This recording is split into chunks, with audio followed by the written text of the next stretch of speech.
I'm Brianna McCutcheon, and we are at Interstellar Rodeo in Hawrelak Park, where they have compiled a bunch of artists for their 7th year with headliners like Feist and A Tribe Called Red, which all promise to move you.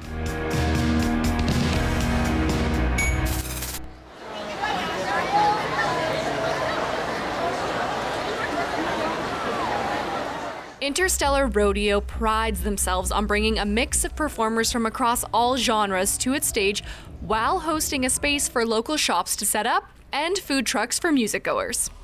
This year, we were fortunate enough to grab an interview with 2 different groups before the weather went south. First up, we are going to interview Reuben Bullock from Reuben And The Dark. He has a very folky, rich sound to his voice. He's from Calgary.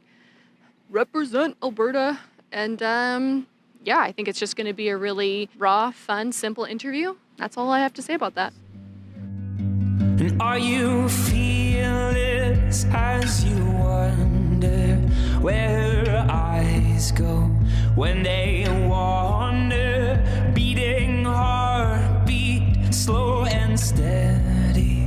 May the water rise around her. Where did you figure out that you wanted to have the sound that you do? Was that by mistake? I'm still figuring it out, I think. With every song I write, it kind of goes in different directions. But I really figured out that I wanted to write songs. And I wanted to say things, and I wanted to sing things. I think that's the only conclusion that I came to that was really strong. And then from that point forward, I've just been trying to figure out how to do it and what that looks like. I find that I write better. Like I write better when I'm kind of at low points. And I think that is the mania of being an artist, is that if you can figure out ways to be creative in a productive production sense when you're kind of at low points, and then you can find your creative peaks of like performing and recording and all of those things when you're at your high points. I think that's kind of how I balance. If I'm in a really good mood, it's better suited, my energies are better suited to be performing or recording. Okay.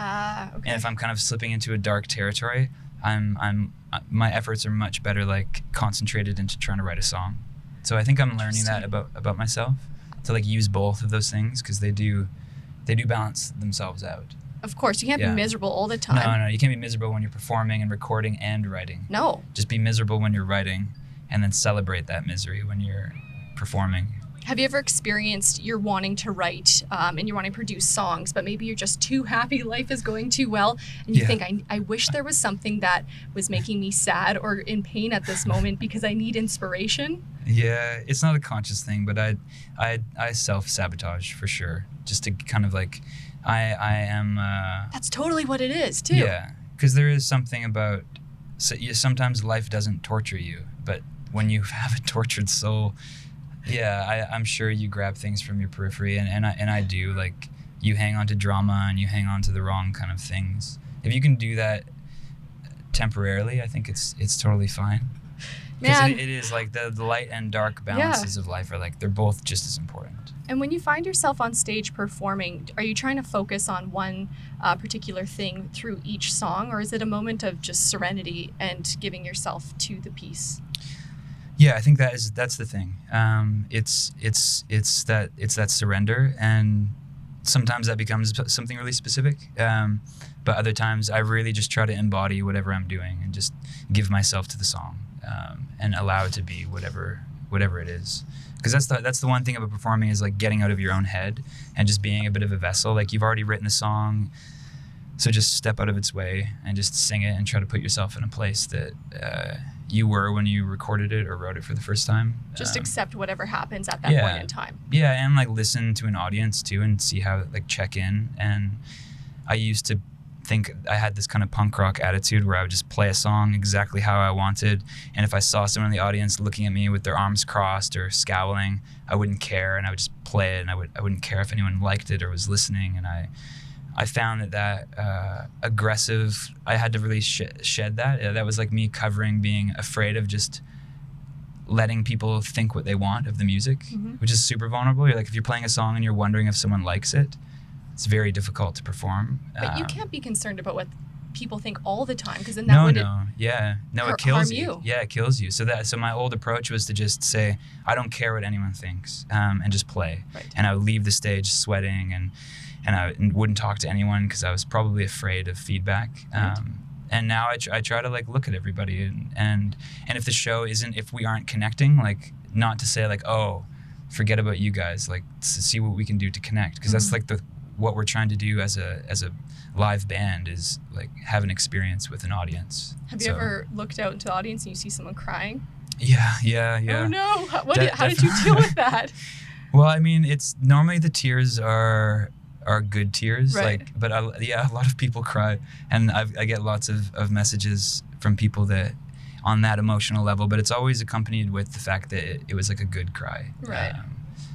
But yeah, I think sometimes some people do tap into like really the heart of how I write, and that can be like really sad and it's therapeutic though. Quite dark sometimes. Oh, okay. But yeah, it is. No, it is. It totally is, because we all go through those things, and I write it to kind of take it from a place of pain and hopefully translate it to something that makes you kind of feel like free and maybe like a sensation of joy and celebration. So because you could look at crying as healing too. For sure. Yeah, right? It is. Yeah, it definitely is. And then here, you're going to perform tonight. What are you most excited about? Being in Edmonton, Hawrelak Park? Yeah, I think I love playing in Alberta. Yeah. It's still like it's our people, and it feels like home. So yeah, and I just, it's my favorite thing to do is play shows, and especially summer festival shows. I was never wrong. If I ever did you wrong. After we finished speaking with Reuben Bullock from Reuben And The Dark, we prepped ourselves for A Tribe Called Red. If they sound familiar, chances are it's because it's essential festival music. Or maybe you heard one of their singles, like Sisters.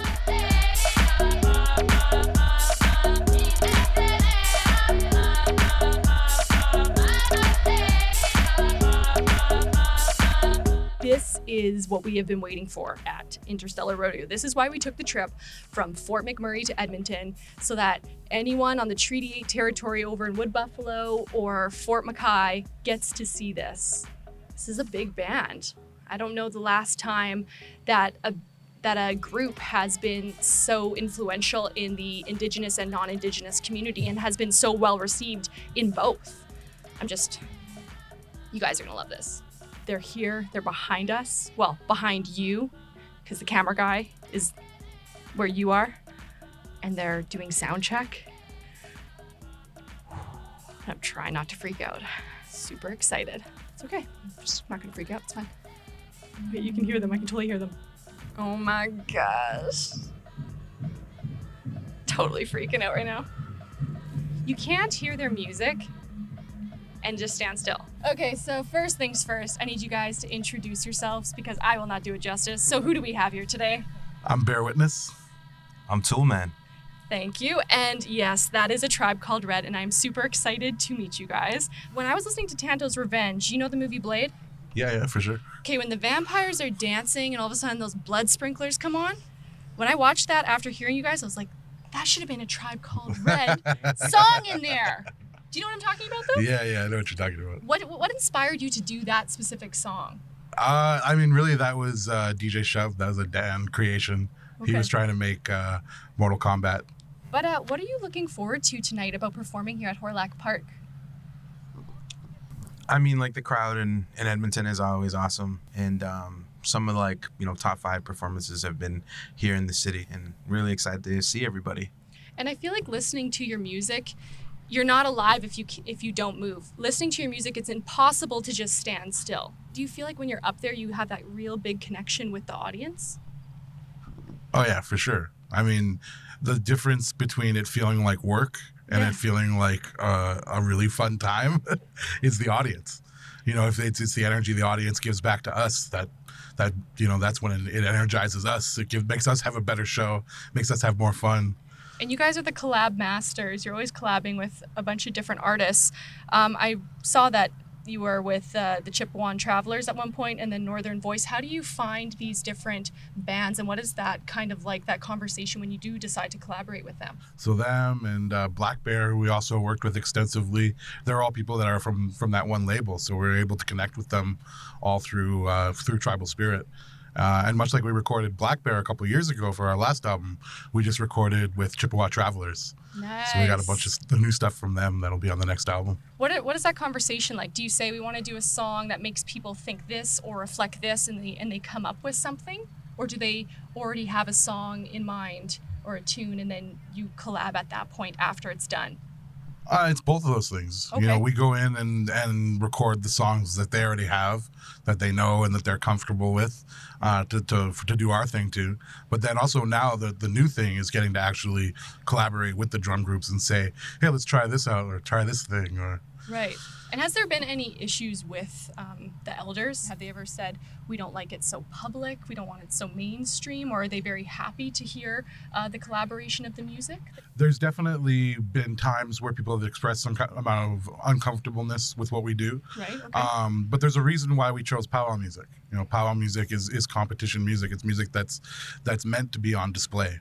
Right. So we use that to be, as careful and respectful of the powwow culture and of all of our cultures.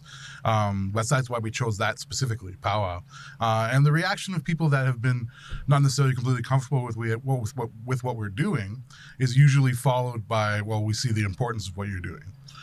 Okay. Because we're interacting with youth, we're taking the culture to another place, and it's a place where I feel a lot of people want to see it happen. Well, obviously, a lot of people in our community are comfortable with what we're doing, but yeah, I'd say no one's ever told us to stop. Right. And I want to talk about maybe a difficult situation that you've gone through in your career. If you can think back, what was that, and how did you deal with that? I guess it's just like getting over that hump of following the thing that you really want to do. I grew up on Six Nations, and there isn't much electronic producers or hip hop producers or anything that to do with sampling or anything going on there. So just really falling in love with the thing that you love doing and seeing it through.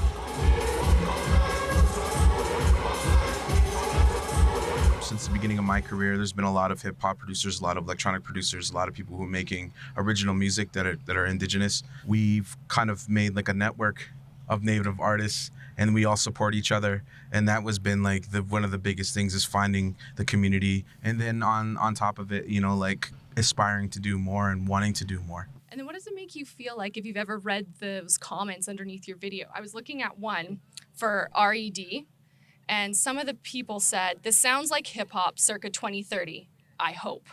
Revolutionary type feel. Another person said, if this song doesn't give you goosebumps, check your pulse. And the last one was, oh my, this is what I would love to hear on the radio. So I pose the question, why aren't you on the radio, or is that a personal choice? No, I mean, we're on a lot of community and college and university radio. Yeah. Commercial radio, well, we're on, what do you call it, Indie 88 places in Toronto. Okay, yeah. I know we get some rotation there. I mean, it's not like we're not on radio at all.